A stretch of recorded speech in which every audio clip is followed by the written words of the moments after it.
लगता था कि रतन टाटा पूरे जीवन भर, हमारे जीवन भर, आने वाले जीवन में हमेशा रहेंगे। क्योंकि कुछ लोग, आप उनको हमेशा मिलते नहीं हैं, बट उनका एहसास देश के इंफ्रास्ट्रक्चर में नज़र आता है, देश के चैरिटी इंस्टीट्यूशन में नज़र आता है, देश के आबो हवा में नज़र आता है, अच्छाई में नज़र आता है।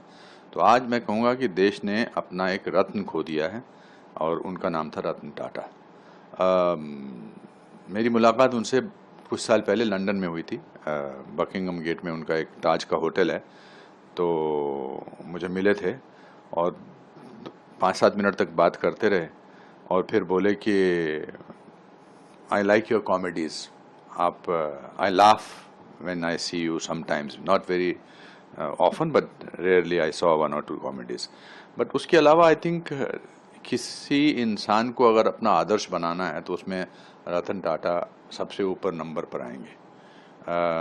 चाहे वो चैरिटी के नाम पर हो, चाहे वो गिविंग के नाम पर हो, चाहे वो प्रिंसिपल्स के नाम पे हो, चाहे वो अनुभवों के नाम पर हो, और किस तरह से क्वाइटली काम अच्छा करना चाहिए।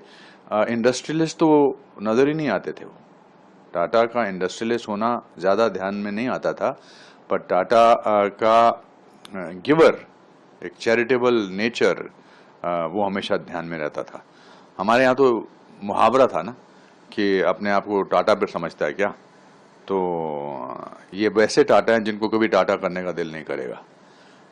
बट उनकी लेगेसी अच्छाई की, गुडनेस की, चैरिटी की, प्रिंसिपल्स की, ऑथेंटिसिटी की, आई थिंक हमारे लिए एक प्रेरणात्मक स्रोत रहेगी। और उनका नाम हमेशा भारत में नहीं बल्कि पूरे विश्व में रोशन रहेगा, because he is a symbol of goodness. He is a symbol of efficiency. He is a symbol of principles. So वो याद दिलाते रहते हैं कि ये इंसान जो है ऐसा, अगर मैं 10% भी बन सकूं तो मैं अपने आप को बहुत ही